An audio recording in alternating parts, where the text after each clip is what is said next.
Assalamualaikum warahmatullahi wabarakatuh. Kembali lagi bersama podcast Beda Buku dengan mahasiswa S2 Pendidikan Dasar FKIP Universitas Riau tahun 2023 yang dibimbing oleh dosen pembimbing kita Bapak Dr. Muhammad Jaya Adiputra SSI MPD.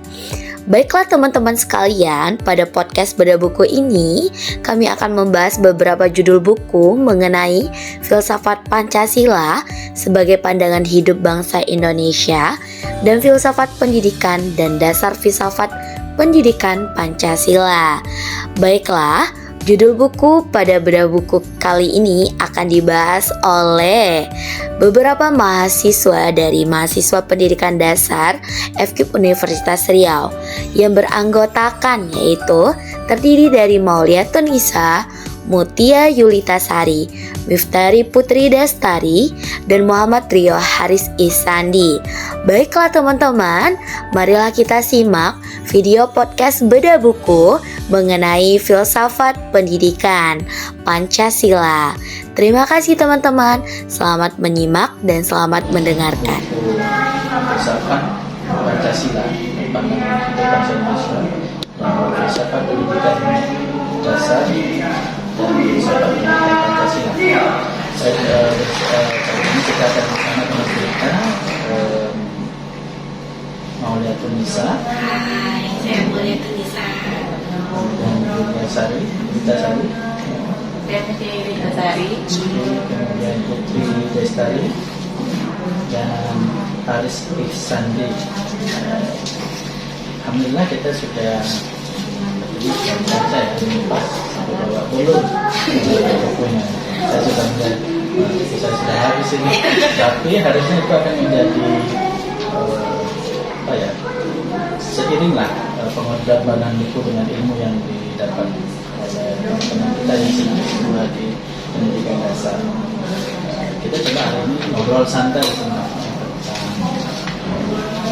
filsafat Pancasila. Karena filsafat Pancasila sebenarnya akan menjadi dasar utama dari pendidikan di Indonesia dan harusnya mengalahkan aliran-aliran yang ada di dunia yang bertambah. Nah, kalau kita bicara tadi tentang bagaimana 7 ajaran lain itu masuk di dalam profil belajar Pancasila, harusnya filsafat Pancasila ini akan menjadi penunjuknya kepada kehidupan orang Indonesia nanti. Karakter manusia Indonesia itu akan tertuju kepada pada profil pelajar Pancasila, karena memang itu tujuan akhir dari pendidikan di Indonesia. Kita mulai dari pendidikan dasar. Baik, teman-teman mungkin bisa kita untuk menjelaskan tentang kira-kira bagaimana hubungan dengan antara aliran-aliran pendidikan terhadap perkembangan pendidikan serta implikasinya dengan profil tentang peningkatan kualitas pendidikan di tanah air. Baik Bapak, terima kasih pertanyaannya. Pada dasarnya filsafat pendidikan itu memiliki hubungan yang sangat erat dengan perkembangan sistem pendidikan di Indonesia. Filsafat pendidikan ini memberikan dasar, arah, dan pedoman bagi suatu sistem pendidikan. Filsafat pendidikan juga menjadikan hingga serta pedoman dasar.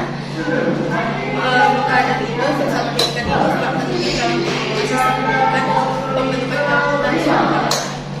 Setiap aliran filsafat pendidikan memiliki dampak yang berbeda dalam perkembangan sistem pendidikan. Misalnya seperti aliran idealisme yang menekankan pada pengembangan potensi manusia lebih kepada nilai-nilai dan moral-moral. Sedangkan aliran pragmatisme untuk menekankan pada pengalaman dan praktik dalam pembelajaran. Implikasi dari perbedaan ini adalah sistem pendidikan harus mempertimbangkan nilai-nilai serta prinsip-prinsip yang dianut oleh masing-masing aliran filsafat pendidikan. Ini dalam upaya bentuk meningkatkan kualitas pendidikan di Indonesia. Maka dari itu, Pancasila menjadi dasar filsafat pendidikan bagi bangsa Indonesia dan Pancasila ini mengandung nilai-nilai yang sangat relevan dalam sistem pendidikan Indonesia. Maka pengembangan sistem pendidikan di Indonesia harus mempertimbangkan nilai-nilai Pancasila untuk meningkatkan kualitas pendidikan di Indonesia. Kira-kira bisa nggak dikasih sebuah contoh bagaimana Pancasila itu, filsafat Pancasila itu ada di dalam pendidikan Indonesia, khususnya sekolah dasar? Contohnya? Ada yang dalam pendidikan mungkin ada Bapak untuk pendidikan Pancasila dalam dunia pendidikan tentunya selalu kita lakukan, biasanya ada dalam kehidupan kita sehari-hari. Contoh dalam suatu pembelajaran yaitu saat siswa kita menanamkan karakter disiplin, ataupun karakter seperti karakter bergotong royong. Itu mungkin selalu yang dilakukan oleh siswa yang sebenarnya itu tuh adalah filsafat Pancasila. Yang seperti mereka lakukan setiap hari berdoa sebelum belajar pun menjadi contoh menerapkan filsafat Pancasila di dalamnya. etika, Iya. cara berbicara, Iya. mungkin menjadi bagian dari filsafat Pancasila. Artinya memang pendidikan ini muncul dari filsafat Pancasila itu sendiri. Iya, benar. Baik, artinya kira-kira kalau kemudian kita arahkan penggunaan teknologi, itu bagaimana kira-kira? Wah, Bapak, untuk kita sebagai pendidik, sebagai guru maupun teknik tenaga pendidikan, gimana kita untuk dalam kemajuan teknologi pada saat ini, bahwasanya filsafat Pancasila itu sangat berpengaruh juga, Bapak. Dalam penggunaan teknologi pasti ada etika dan moral ataupun norma-norma yang berlaku di dalamnya. Salah satu contoh itu, Pak, dalam pembelajaran pendidikan Pancasila di kelas 5 itu ada belajar tentang norma. Norma dalam penggunaan teknologi.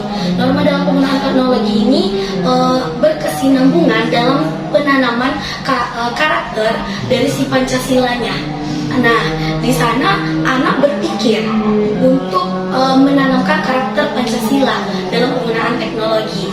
Contohnya, misalnya anak mengetahui bahwasannya saat penggunaan teknologi itu anak tidak sembarangan berbicara atau mengetik hal-hal yang tidak baik, lalu tidak mengirimkan sesuatu pesan ataupun video atau foto yang menyebabkan jadinya pelanggaran moral terhadap teknologi pada zaman saat ini, Pak.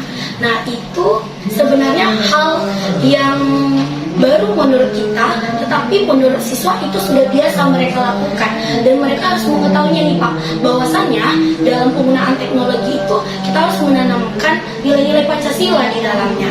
Salah satunya saat kita mengirimkan pesan kepada teman kita di dalam suatu grup perkumpulan teman-teman, mereka harus mengucapkan salam terlebih dahulu atau menyapa dengan kata hai, hello, assalamualaikum, selamat pagi, tidak hanya sekedar mengirim dengan huruf P. Mereka mengakui itu, Pak, dia PP saya, Bu, gitu, Pak. Itu kan sudah melanggar sebenarnya dalam etika penggunaan teknologi. Selanjutnya, Pak, ketika mereka melakukan suatu kegiatan, iseng-iseng nih temannya lagi tidur, difotoin, divideoin, kirim ke grup teman-temannya, dan mereka tertawa di dalam itu. Kan jadinya ada tindakan bullying di dalam tersebut, Pak, dan itu kan suatu pelanggaran moral atau etika dalam Pancasila, bahwasanya mereka tidak menanamkan nilai persatuan Indonesia dan juga tidak menanamkan nilai keadilan, kemanusiaan di dalamnya, Pak, begitu, Pak. Itu apa ya maksudnya? Katanya ping gitu, Pak. Awalan dari percakapannya aktif nggak ya? P dulu nih, gitu. Jadi Dulu siswa P, itu sekarang disingkat Iya. tidak mengucapkan kata sapa lagi Pak dalam apanya. Jadi Iya. P. Pink. Apa ya? Dari Oh, tidak ada P Pak. Sekarang disingkat jadi P gitu. ya, itu mungkin karena dari pengaruh BBM. Benar Pak. Saya baru tahu. Baik, ini terkait dengan kode etik dan profesionalisme ya. Yang kira-kira ini Bu Mutia kayaknya ya. Bagaimana kemudian filsafat Pancasila itu berpengaruh profesi pendidikan? Kode etik dalam sebuah profesi guru, khususnya kita sebagai guru itu Pak, sangat berpengaruh dalam keprofesionalan. Contohnya kita sebagai guru itu diguguh dan ditiru. Kita sebagai pendoman untuk anak didik kita, sebagai contoh untuk anak didik kita. Ini mencakup standar tinggi dari hal integritas, kompetensi, dan profesional yang membantu guru untuk mengambil keputusan yang tepat dan bertindak secara etis. Dengan demikian, kode etik dalam profesi pendidikan bagi seorang guru khususnya adalah fondasi yang penting untuk memastikan praktik pendidikan yang etis, bertanggung jawab, dan bermanfaat bagi semua pihak yang terlibat dalam proses pendidikan. Contohnya bagaimana kira-kira?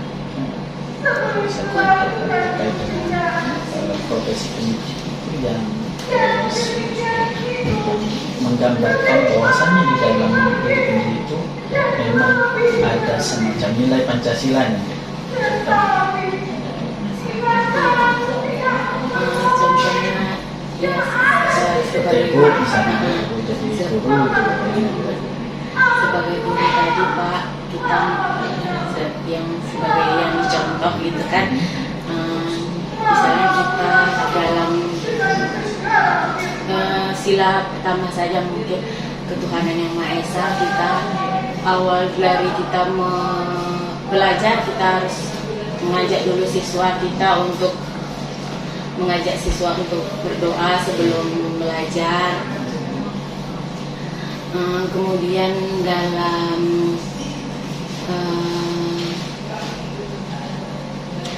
misalnya diskusi, kita menanamkan sikap gotong royong pada siswa kita.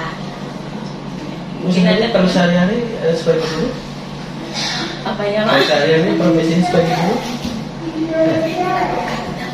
kalau sehari-hari Ibu guru atau Iya, guru di konsim. kalau misalnya kita merujuk kepada bagaimana kita membuka menutup pelajaran itu kira-kira bagaimana ya munculnya nilai Pancasila itu? Iya, Apakah seluruhnya atau kemudian ada bagian-bagian tertentu saja di dalam pembelajaran? Maksudnya Pak, Di dalam membuka menutup pelajaran. kita mengingatkan kepada siswa untuk berdoa terlebih dahulu, itu jadinya ke Pancasila. Ke ini ya, Sila Pancasila pertama. Ah, Tapi kan karena memang Pancasila itu munculnya dari budaya Indonesia. Jadi Pancasila itu tidak dikarang-karang. Munculnya memang karena dia adalah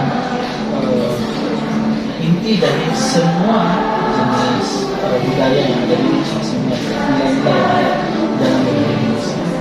Kalau kemudian kita tarik semua itu Pancasila, kita masukkan ke dalam budaya Pancasila Indonesia, itu pasti masuk,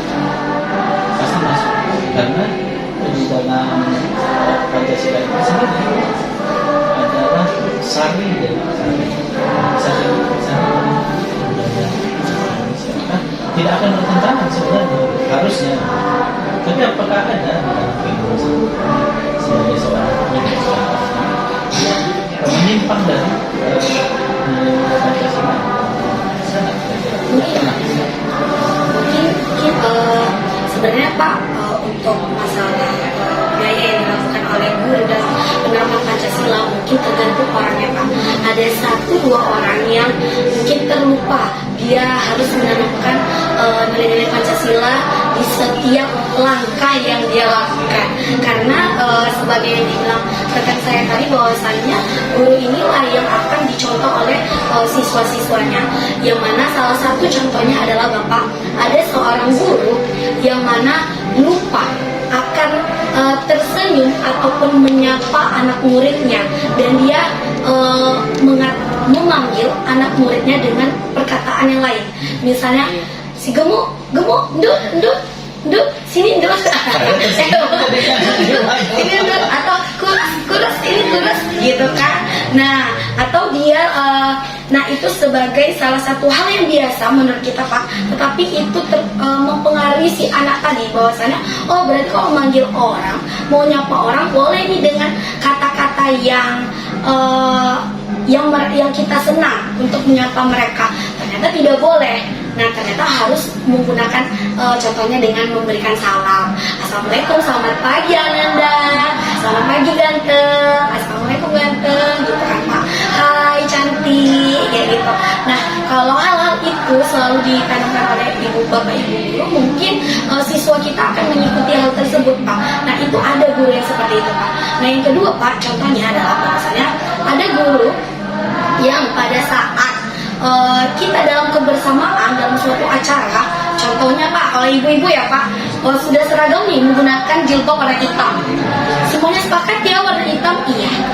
Tapi ketika dalam suatu kegiatan acara mereka menggunakan ada yang menggunakan jilbab yang tidak berwarna hitam misalnya gitu.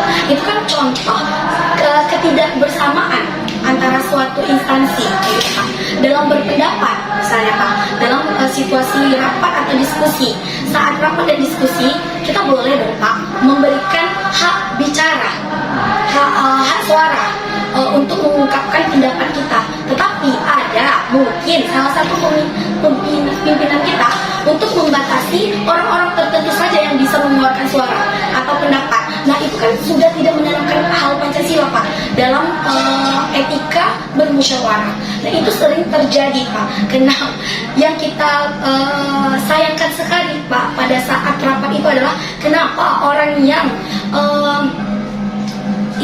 berdedikasi besar dan lebih dekat dengan beliau yang didengarkan suaranya, dan ketika guru-guru yang lain yang jarang bersuara tiba-tiba bersuara dan tidak digubris sama sekali. Nah, itu kan sudah melanggar hak seseorang untuk mengungkapkan pendapatnya, dan itu melanggar etika dalam bermusyawarah kan Pak pada Pancasila sila keberapa teman-teman? Sila ke kerakyatan, ya kan, bermusyawarah. Nah, dan juga tidak ada keadilan di dalamnya kan Pak, dan sila ke-5. Nah, banyak sekali Pak profesi guru yang sudah tidak profesional dalam hal tersebut gitu. Sangat sayang sih Pak, itu koreksi juga buat diri kita, bumerang buat diri kita, biar agar kedepannya kita bisa berubah untuk meningkatkan mutu pendidikan kita, biar sesuai nih Pak, kuantitas dengan kualitas harus 50 nih. Nah, gitu Pak. Terima kasih. Ini kira-kira nih ya, Iya, Pak. kalau dengan adanya permasalahan itu bagaimana seharusnya pendidik atau peran pendidik dalam menanamkan nilai-nilai Pancasila di siswa. Seharusnya bagaimana seharusnya? Ini tadi kalau kondisinya ya yang anomali ya. Ini bagaimana seharusnya? Sebelumnya terima kasih Pak. Nah, sebagai seorang pendidik itu saya pernah dengar kata orang Pak, sebelum menjadi pendidik dia harus terdidik, dan sebelum dia mendidik dia juga harus terdidik. Jadi tentunya sebagai pendidik itu menjadi teladan Pak bagi semua siswa, tidak hanya siswa, bahkan di lingkungan sekitar juga menjadi teladan. Karena seorang pendidik atau guru itu yang disampaikan oleh rekan kita tadi, bahwa guru itu digugu dan ditiru. Nah, pendidik juga pendidik yang baik atau teladan yang baik itu harus menerapkan nilai-nilai Pancasila dan kehidupan sehari-hari. Jadi mereka harus sebelum mereka mendidik siswa untuk disiplin ataupun menegakkan nilai-nilai Pancasila, harusnya mereka sudah menegakkan terlebih dahulu. Mulai dari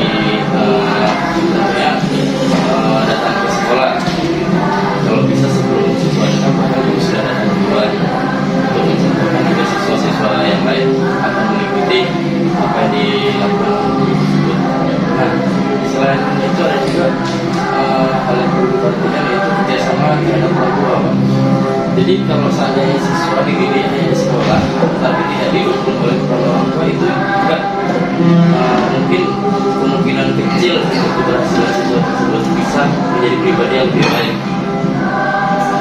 Nah, jadi harus ada bantuan dari orang tua. Nah, karena ada kasus beberapa kasus maksud saya Pak. Jadi orang tuanya ini ketika naik sekolah dia sepenuhnya menyerahkan anak itu di pada pihak sekolah. Mungkin ada beberapa tempat yang ada silang juga. Jadi orang tua tersebut menyerahkan anak itu sepenuhnya. Jadi kadang sampai mereka mengatakan, "Selamat Pak Bu, masalah anak saya kan bolehlah dijewer atau di." Padahal kan kita tahu, padahal melakukan secara otomatis itu tidak diperbolehkan ya Pak. Nah, jadi jika orang tuanya saja sudah begitu, bagaimana anak tersebut diarahkan atau bagaimana cara mengarahkan anak tersebut di lingkungan sekolah? Karena untuk mendidik anak kan tidak hanya di lingkungan sekolah Pak ya, harus disertai dengan lingkungan sekitarnya dan terutama lingkungan keluarga. Jika orang tuanya saja sudah istilahnya begitu, semaksimal apapun peran guru, mungkin kemungkinan berhasilnya kecil. Itu yang kedua Pak. Yang ketiga itu mungkin membuat aturan atau norma di sekolah Pak. Jadi pendidik dapat membantu membentuk karakter siswa itu dengan menerapkan aturan-aturan norma yang mendukung seperti nilai kejujuran, kedisiplinan dan tanggung jawab siswa. Jadi aturan tersebut harus disesuaikan dengan prinsip-prinsip Pancasila tentunya Pak, dan harus dijelaskan kepada siswa. Tentu pada saat ada peraturan ada reward dan ada juga konsekuensinya ketika melanggar Pak. Jadi pada saat siswa tersebut menerapkan peraturan yang baik, seharusnya dari pihak guru ataupun pihak sekolah memberikan sebuah hadiah kecil lah Pak, yang sekiranya bisa memacu siswa atau mendorong siswa untuk lebih termotivasi menegakkan peraturan yang ada di sekolah. Begitu juga sebaliknya, jika siswa itu melanggar peraturan yang ada di sekolah, hendaknya guru memberikan konsekuensi atau hukuman yang tujuannya juga harus membangun, tidak hanya hukuman yang seakan-akan membuat siswa jera gitu, tetapi harus juga membangun juga. Nah, yang berikutnya adalah evaluasi, maksudnya pembelajaran kolaboratif Pak. Jadi siswa juga harus difasilitasi pada saat pembelajaran agar siswa itu lebih bisa berkolaborasi dengan siswa lain dalam pembelajaran dan memberikan kesempatan siswa untuk seperti berdiskusi ataupun menyampaikan ide dan pendapat pada saat pembelajaran berjalan. Dan mungkin mengadakan kegiatan ekstrakurikuler Pak. Di dalam sekolah itu ekstrakurikuler itu sangat menunjang untuk pengembangan karakter pada siswa, terutama untuk minat dan bakat siswa. Jadi untuk siswa-siswa yang memiliki minat atau kelebihan bisa menyalurkannya dengan kegiatan ekstrakurikuler yang ada di sekolah. Itu dari itu justru memberi peluang kepada anak untuk berkembang sesuai dengan dirinya ya. Iya benar. Bukan sesuai dengan aturan atau bukan sesuai dengan keinginan guru gitu ya. Sesuai dengan apa adanya ya. Kodratnya sebagai seorang manusia ya. Seperti itu kira-kira ya. Jadi di filsafat Pancasila itu seperti itu. Kita tidak diserahkan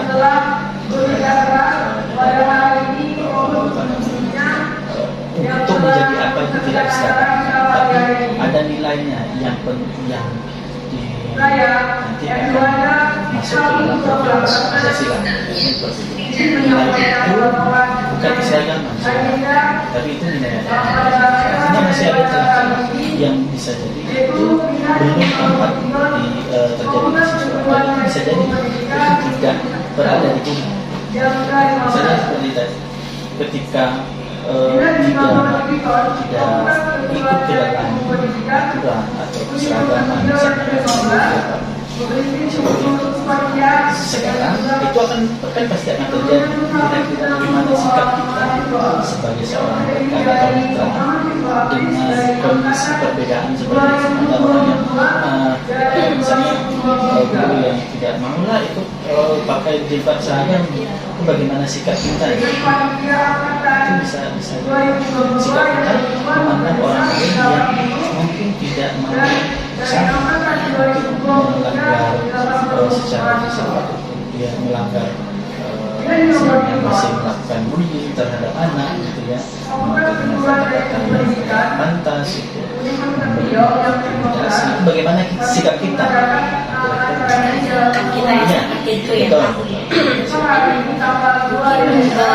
Bisa yang pertama kali yang kita lakukan sebagai rekan kerja beliau Pak, jika gurunya kita sekarang tidak memandang umur nih Pak, kita memandang bahwasanya kita satu profesi, kita sesama guru, dan beliau adalah pimpinan kita dan kita adalah gurunya, bukan memandang bahwasanya umur beliau lebih tua dari kita dan kita lebih muda dari beliau. Nah, mungkin salah satu contohnya adalah mungkin kita bisa memberikan nasihat ataupun mengajak beliau untuk ngobrol santai kan Pak. Kalau ibu-ibu guru yang udah senior yang gennya udah gen apa namanya, gen X, gen just apa baby boomer. Nah, mungkin itu dengan pelembutan ngomongnya kan Pak, nggak bisa dibawa bercanda, harus face to face, tapi dengan suara yang lebih halus. Nah, mungkin bisa kita nasihati atau kita beritahu ibu, kenapa ibu tidak memakai jilbab yang sama dengan kami, apakah jilbab ibu belum dicuci atau jilbab ibu kelupaan di mana taruhnya, kok ibu nggak ngabarin, bisa punya dua loh, nah bisa loh ibu pinjam satu misalnya gitu ya Pak. Nah, atau mungkin selain menasihati si rekan kerja kita tadi, mungkin bisa saja yang selalu dilakukan contohnya di sekolah rekan-rekan Pak, yaitu selalu melakukan budaya positif, yang mana seperti contohnya mensosialisasikan suatu kegiatan atau atau membuat suatu webinar yang mana untuk menunjang hal-hal budaya positif, yang mana yang dapat merubah statement ataupun pola pikir dari guru tersebut agar dapat menanamkan nilai-nilai Pancasila tadi. Nah, dalam kehidupan lingkungan di sekolah ataupun di dirinya, kan dimana-mana untuk berubah itu dimulai dari dirinya sendiri kan Pak. Dimanapun sekolah udah berusaha menanamkan budaya positif untuk guru-gurunya dan untuk siswa-siswanya, jikalau dari diri gurunya belum berubah, belum ingin menanamkan sikap tersebut, maka semua usaha yang kita lakukan dari menasehati, menegur, dipanggil secara face to face, dan juga diberikan sosialisasi atau diikutkan beliau webinar, seminar yang lainnya, belum juga berubah, maka mungkin dikembalikan lagi ke Tuhan Maha, mungkin melalui doa lagi, berdoa lagi, mudah-mudahan hati ibunya, sikap dan sifat ibunya dapat berubah. Begitu lagi Pak. Ya, itu terkait dengan interaksi antara guru dengan siswa, ada tak semacam apa ya, kode etik ya, kode etik tapi Hidup rakyat Indonesia. Hidup perempuan Indonesia. Mungkin ada sih Pak kode etik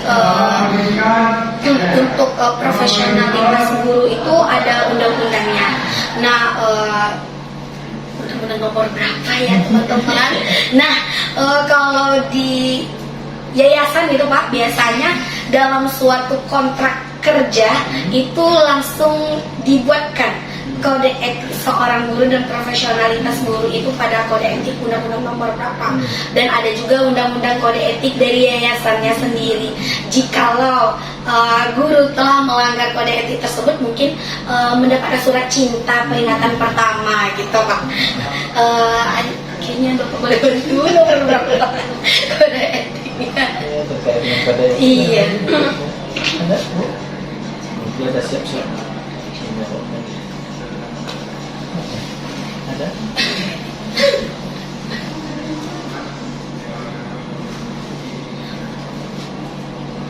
Baik, misalnya terkait dengan nilai-nilai Pancasila itu dalam proses pembelajaran sehari-hari jadi Pak Rio ya, Pak Rio atau Pak Haris nih? Haris, Iya, Haris. Rio Haris. Ini nggak ada Rio-nya di sini. Oh, Rio Haris, Muhammad Rio Haris. Oh iya, Rio. Ini menurut Pak Rio ini bagaimana dalam pelaksanaan kurikulum merdeka filsafat ini bekerja. Dalam filsafat dalam kurikulum merdeka apa ya? Misalnya mungkin seperti tadi apakah anak-anak itu dibuat seragam atau bagaimana? Karena kalau kita lihat di dalam filsafatnya kurikulum merdeka itu kan mengarah kepada filsafat Ki Hajar Dewantara ya, di mana kemudian anak-anak itu bertumbuh sesuai dengan kodratnya, kodrat alam dan kodrat manusianya itu sendiri.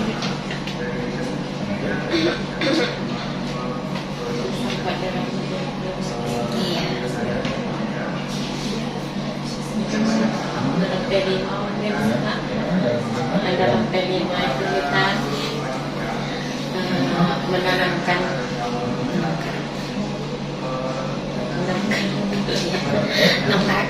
profil pelajar Pancasila. Kalau itu kan jelas itu kan Jelas. kepada jelas itu ada nama Pancasilanya. Kita nggak mungkin kita pindah dari filsafat. Iya. Itu kira-kira dalam kurikulum merdekanya, merdeka dalam artian merdekanya itu gimana posisi Pancasila? Kalau merdeka itu sendiri ya Pak, berarti ada kebebasan yang mana tidak ada keterpaksaan dari si anak tersebut. Mungkin kalau dalam pengembangan kurikulum merdekanya Pak, mungkin ada pada bagian dalam pembelajaran berdiferensiasi nih Pak. Nah sekarang lagi boomingnya nih kan Pak, berdiferensiasi. Ternyata pada saat pembelajaran berdiferensiasi itu alangkah lebih baiknya jangan kita melihat kepada sisi berbedanya dulu, tapi dari sisi kesamaan dari siswanya. Yang mana contoh misalnya dalam proses konteks dan juga isi produk. Nah, yang mana mungkin siswa ini dibagi menjadi beberapa bagian, yang mana dibagi dari beberapa bagian ini berdasarkan dari kesamaannya terlebih dahulu Pak. Jikalau kita mengelompokkannya dengan perbedaan, maka di situ sudah tidak menanamkan karakter Pancasila. Benar nggak sih Pak? Karena jadinya tidak ada keadilan rasanya bagi beliau. Kenapa kok Rio dapat gambar Bu mewarnai, apalagi siswa kelas 1 Pak? Aduh nak mau dong, disuruh tulis Bu, katanya gitu kan Pak. Mau mewarnai, wah, nah kan Pak. Tapi jikalau kita adakannya pengelompokan tersebut dengan kesamaan, siapa yang suka melihat video baru, nah kita kelompokkan yang suka melihat video. Nah siapa yang suka mewarnai, nah dikelompokkan yang mewarnai. Nah dengan pengelompokan terjadi dengan kesamaan tadi, mungkin kita sudah menanamkan karakter keadilan nih Pak, dari yang kita lakukan sebagai guru terhadap siswa kita. Nah kalau untuk kesiswanya Pak, dalam kurikulum merdeka ini, bahwasannya di zaman COVID dulu banyak siswa kita yang lupa akan moral ataupun etika yang ada pada Pancasila. Contohnya kalau mau nyapa guru saja nih, contoh yang selalu dilakukan oleh siswa ya Pak, yang dilakukan mereka aja kalau mau nyapa guru, hai Ibu, gitu Pak. Iya bener kan sih murid bisa begitu Bapak, ya kan? Nah, hai Bu, nah itu ya Allah sebenarnya nggak apa-apa ya Pak ya, tetapi tidak ada beberapa situasi yang mungkin itu kurang bagus etika atau moralnya. Lalu ketika saat siswa kita ingin masuk ke dalam ruangan guru dan beliau ingin mencari Ibu Nisa misalnya atau Ibu Mutia, Ibu Nisanya berada di meja guru, lalu siswanya masuk ke dalam kantor, assalamualaikum, selamat pagi, Ibu Vira mana? Ibu Mutia mana? Nanyanya sama siapa? Bener nggak Pak? Nanyanya sama siapa nak? Ingin bertanya ke siapa? Ingin mencari siapa? Ulang lagi, keluar, masuk, tanyakan nama ibu guru siapa? Tanyakan baik-baik ke ibunya. Ulang, keluar nih Pak, masuk lagi. Assalamualaikum, selamat pagi, permisi Ibu. Bu Nisa, lihat Ibu Mutia di mana? Nah, baru 2 jempol. Itu kan hal yang simpel atau biasa menurut kita, tetapi itu jikalau tidak kita biasakan pembiasaan penanaman karakter kesopanan Pak, kan itu menerapkan pada norma keagamaan ya Pak, pada sila pertama, mungkin jadinya tidak lestari Pak, jadi pudar hal-hal yang seperti itu. Nah, membuat kesopanan siswa kita jadi berkurang. Takutnya kebanyakan ada orang tua yang pemikirannya bahwasanya gurunya tidak mengajarkan karakter kepada anaknya. Tetapi sebenarnya dalam penanaman karakter ini banyak faktor Pak. Bisa dari lingkungan teman-temannya, bisa dari lingkungan sekolahnya, bisa dari lingkungan keluarga ataupun masyarakat di lingkungannya Pak.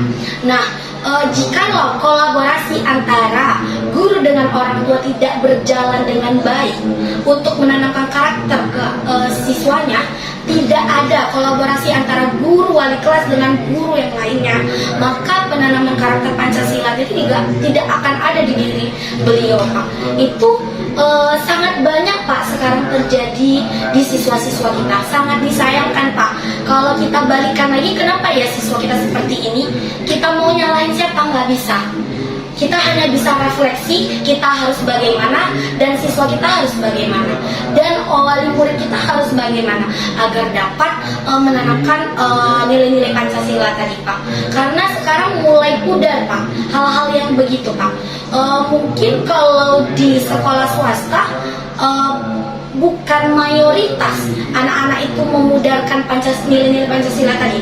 Mungkin kalau di sekolah negeri masih banyak yang telah memudarkan Pancasila tadi Pak. Nah begitu Pak. Kalau dalam proses pembelajaran pun begitu.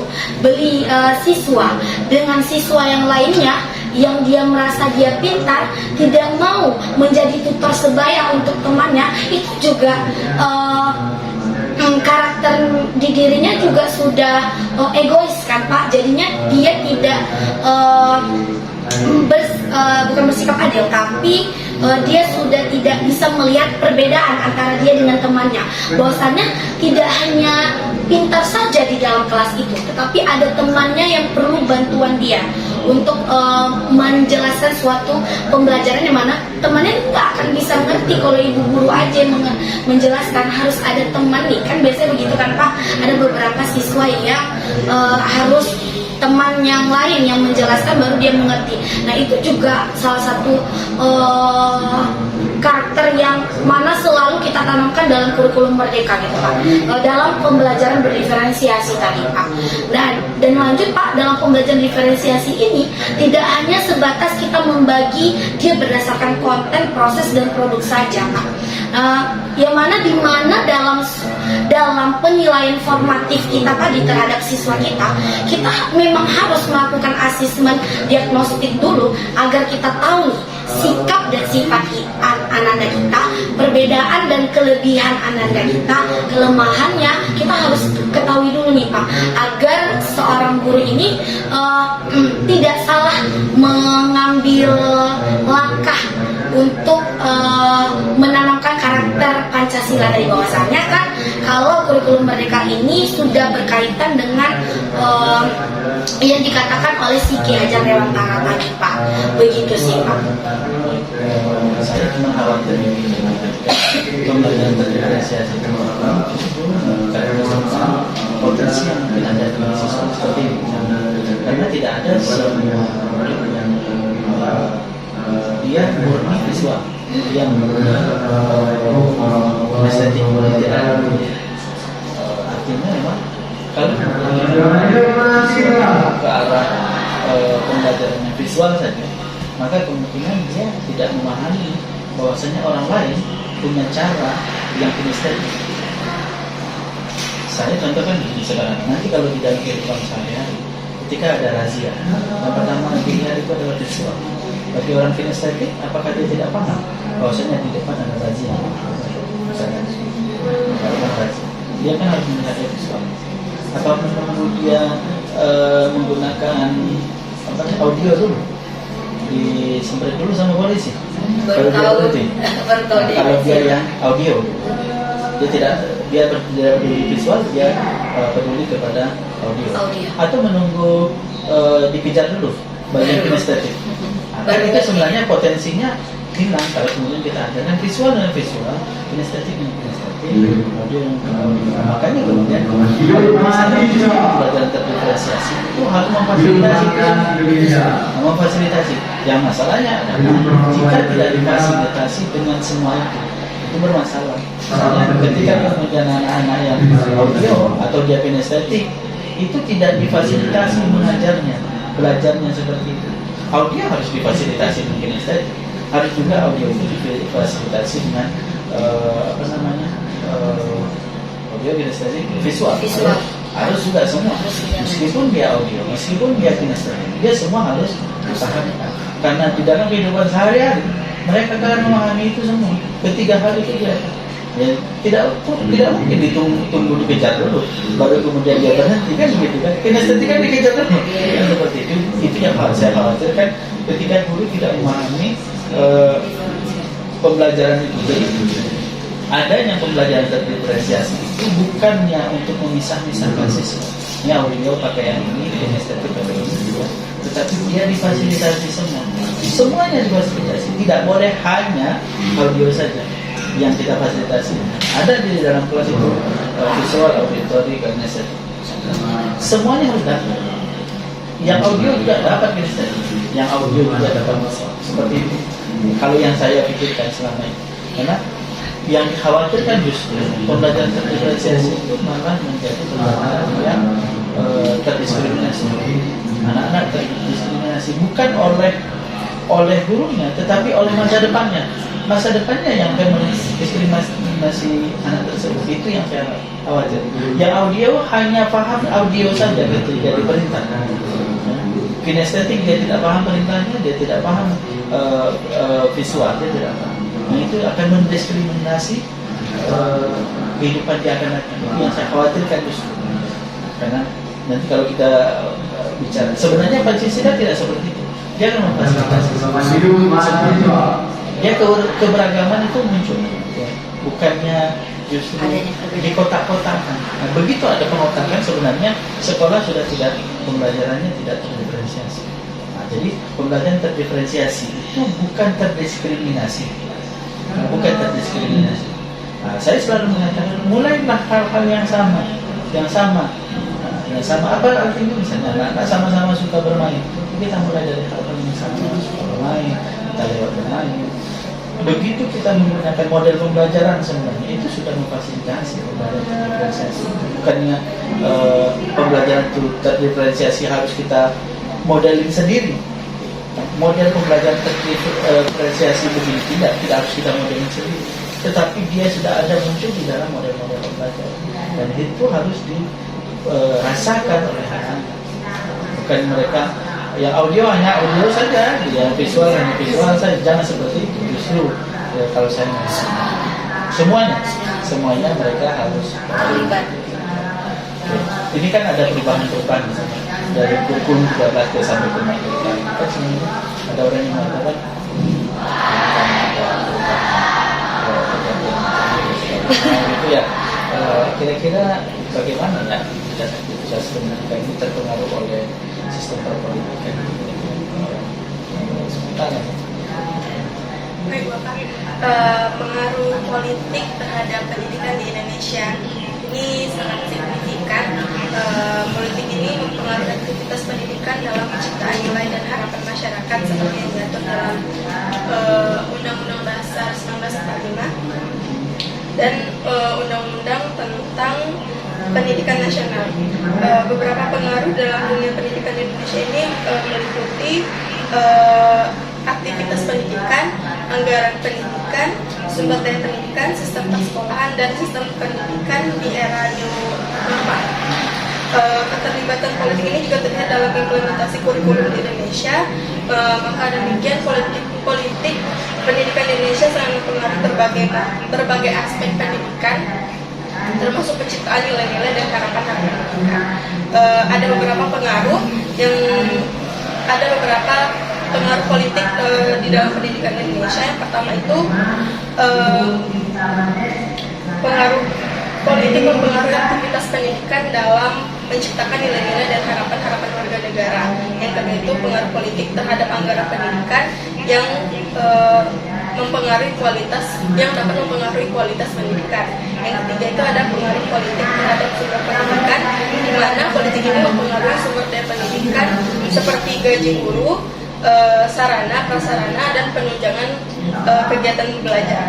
Yang keempat itu pengaruh politik terhadap sistem persekolahan. Politik ini berpengaruh dalam sistem persekolahan seperti struktur sekolah, sistem penghargaan terhadap guru, dan sistem penerimaan siswa. Yang kelima,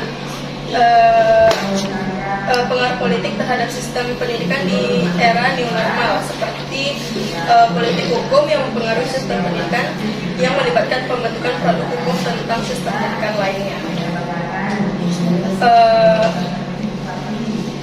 Oleh karena itu, pendidikan penting bagi pemerintah Indonesia untuk menciptakan kebijakan politik yang mendukung dan mampu meningkatkan kualitas pendidikan ini. Kalau misalnya kita lihat sekarang dari tahun berapa? 2000 Pak. Harusnya dari kepada yang kedua, siapa yang kira-kira bagaimana dirasakan pendidikan sekarang dengan zaman ibu pendidikan bagaimana ya? Kemudian apa? Dari tahun berapa? Masih milenial. Tidak merasakan perubahan pendidikan itu ya. Gimana, ada nggak yang Menerima saja. atau menerima saja? Menerima saja.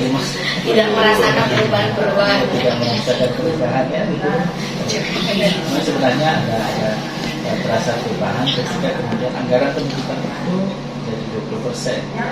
Walaupun sebenarnya dulu memang dia sekarang mungkin sebenarnya, tapi yang jelas secara infrastruktur karena anggaran pendidikan itu besar, maka sebenarnya secara infrastruktur itu pembangunan pendidikan itu sudah maju daripada pendidikan itu di prioritasnya. Kalau kita lihat daerah-daerah itu memang sistem anggaran ini itu berpengaruh kepada kualitas infrastruktur yang ada di sekolah. Walaupun memang masih banyak juga yang belum selesai di urusannya karena membangun pendidikan itu bukan seperti beberapa tahun pendidikan itu juga berpengaruh kepada nilai. Makanya penting sekali bersifat Pancasila itu menjadi landasan pendidikan karena kita sedang membangun budaya Indonesia yang mungkin di dalamnya masih ada yang akan menyerang Indonesia budaya luar ya, seperti Barat atau yang lainnya akan menyerang budaya, walaupun sebenarnya terkadang ada yang bisa langsung diserap karena dia punya kesamaan budaya itu dengan Pancasila. Ada juga yang lainnya akan tertolak dengan sendirinya karena tidak sesuai dengan budaya Indonesia. Begitu juga dengan sistem pendidikan. Ada yang bisa langsung diterima di Indonesia, ada juga yang dia tidak bisa tertolak mahasiswanya. Nah, memang budaya di luar itu memang ada yang sama, ada yang tidak, ada yang sekarang ada yang tidak. Walaupun sejatinya karena Pancasila itu berawal dari budaya Indonesia sejatinya, tapi memang ada budaya Indonesia yang sesuai dengan seperti itu ya. Tidak akan beralih kepada sisi ini. Ada yang mau disampaikan sebelum kita tutup? Yang kami sampaikan bahwasannya untuk memajukan pendidikan di Indonesia ini mulailah dari diri kita sebagai guru, ya. Kan dimulai dari diri kita sendiri. Mudah-mudahan pendidikan di Indonesia makin berkembang dan makin maju. Amin. Sebenarnya memang itu kita akan menggunakan mindset. Perubahan pendidikan itu tidak diubah hanya melalui aplikasi, tetapi harus melalui mindset. Mindset itu tidak ada sama.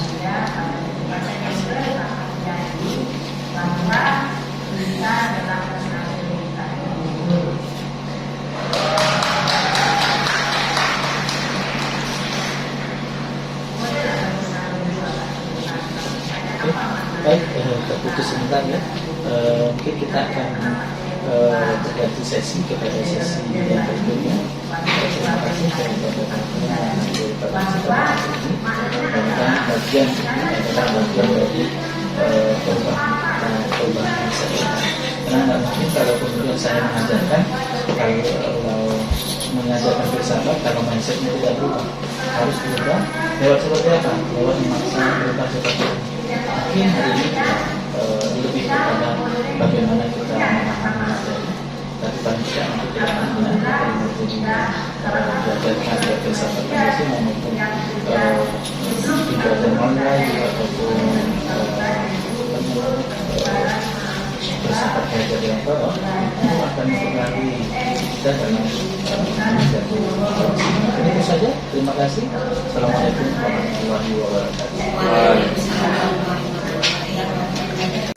Oke, baiklah teman-teman, akhirnya selesai juga. Terima kasih kepada teman-teman yang telah mendengarkan dan menyimak video podcast kita pada hari ini.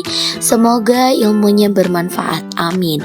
Dan terima kasih kepada Bapak dosen pengampu mata kuliah Filsafat Pendidikan, Bapak Dr. M. Jaya Adiputra, SSI MPD.